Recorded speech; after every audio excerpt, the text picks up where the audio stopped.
Hey guys, what's up? My name is Kishore and welcome back to yet another episode of the Vocal About Arsenal podcast. And in this episode, I'll be sharing my thoughts on the big game that's happening later in the evening, which is Arsenal versus Manchester City. Now, where do I begin with this game? I think the perfect place for me to begin is with City's most potent threat, which is the goal scoring monstrosity called Erling Haaland. Now, to be fair, I think our formation and our defenders have had a reasonably good form against Haaland. But the thing that I've noticed, I think, for about 2 to 3 seasons now, is that even if our defense is good against City, Haaland specifically manages to prey on the breaks that he gets in the game. Now, these breaks can be a brain fart from Raya or our defense, or it can be a fluke goal that maybe somebody from their midfield scores, or it can just be that Haaland gets a chance through a chance header or something like that, and he manages to score. Now, with these games, they kind of grow into like that large ape that Saiyans grow into on full moon days, right?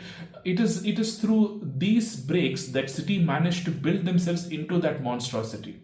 But if we do manage to keep them quiet, as we have done in the last season, I think we have a reasonably good chance to seal the deal here. I think if we do manage to keep them quiet for about one third of the match, we can waltz them off the field. And then, with our abundance of corner goals and midfield goals, we can do a reasonable amount of damage. No, I would go so far as to say a lot of damage. Now, the thing is, apart from Haaland, I will be very honest with you. I have no idea what City's current formation is, nor do I care for it, and I don't really know about what the starting lineups are. Now, that's because I make it a point in my life to not watch the Cities and PSGs of the world. You can include Chelsea in that, and even United. I would much rather watch a Tottenham game than any of these guys. So, I would shift my focus into an area which I have reasonable knowledge about, which is our team, and not really talk about the lineups or the formations that City are going to come because, like I said, I have no idea about it. Now, coming to our lineup, I think we are pretty much going to go with the same team that has been kind of killing it so far. And with Gabriel and Saliba is rumored to be back, and if he's back, I think Arteta would start him. Because, I mean, let's be honest here, Saliba is really, really good. He is a generational talent. So they make a very good partnership and they will be able to contain City. Now, let's say Saliba does not start. I think Mosquera and Gabriel can still do a very good job of containing Haaland and thereby City. On the right, we have Timber, who I think, being the very good physical defender, the physical presence that he has, he is capable of managing Doku or any other winger for that matter. And on the left, we have the marauding Calafiori, who, I mean, all you have to do is remember that goal he scored last season. That banger, if he manages to do that again this time, I think we will be on cloud nine very, very soon. So now that the defense, oh yes, of course, we have Mr. Raya. Now Raya has to be on top of his game because, like I mentioned, Raya has had his brain farts before, and these big occasions really do get to him. And of course, I'm not just saying it is Raya, it's also Arteta asking so much of him and the quality of the opposition. All these things do play a role. But Raya needs to be solid today because if we manage to keep City quiet for maybe one third of the game, we have this in the bag. Fingers crossed. Now, I'm going to skip the midfield. I'll come back to it a bit later, but let's go to our forwards. So far, City have had their big presence, their big striker. Now, so do we. And I really hope Gyökeres does very well against City. This is my dream, for the end of the season, where I want it to be like a three-way tie or like a three-way matchup with the last match to play, with Salah, Haaland, and Gyökeres going for the Golden Boot. That would be a special occasion. Of course, at this point, I also believe that Arsenal has won the Premier League and we have got that in the bag. So all that is left to do is the Golden Glove for Raya and the Golden Boot for Gyökeres. I mean, why not? People can dream. I can dream. So that is what I want. And I really hope Gyökeres adds to his tally of 3 goals scored already. On the left, I think on the left we have Eze sealed.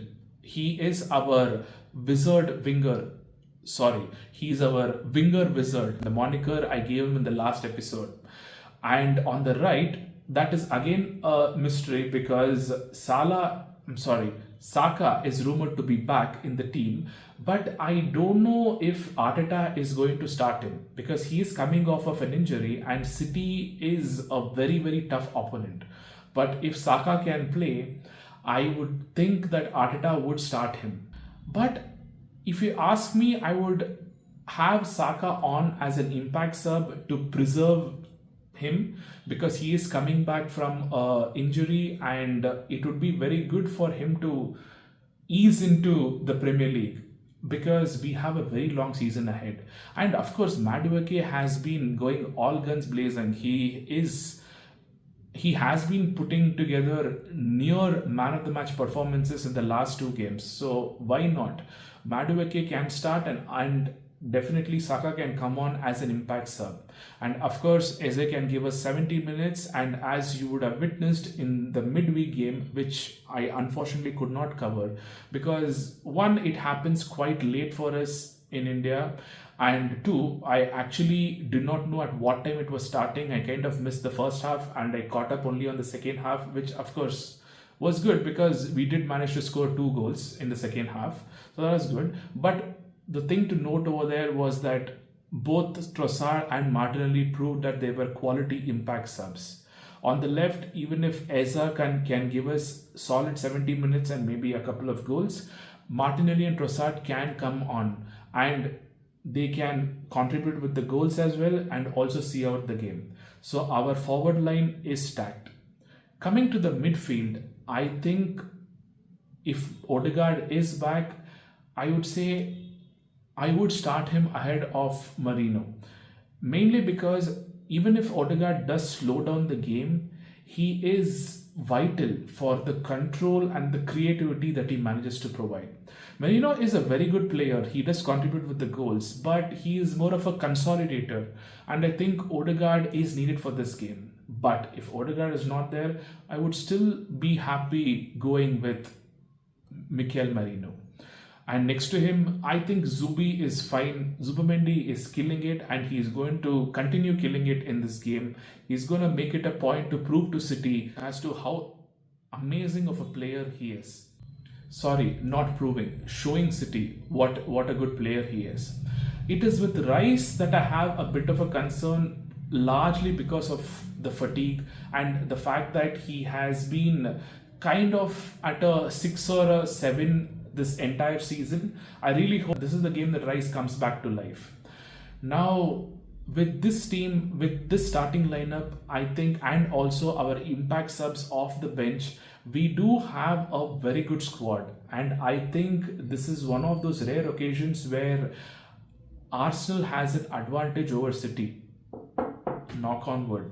And I hope that Arsenal go on with the beautiful memories of last season where we thrashed them 5-1, and I think Haaland has stopped telling everybody to be humble after that. Combining memories of the last season and also the advantage that we have with our quality squad this season, that we can register an epic win. Hoping for the most awesomest of results at the end of this game, and I will be seeing you with a match reaction post that. Once again, my name is Kishore Ganesh. This is the Vocal About Arsenal podcast, and thank you, my dear viewers, for affording me your time. Thank you.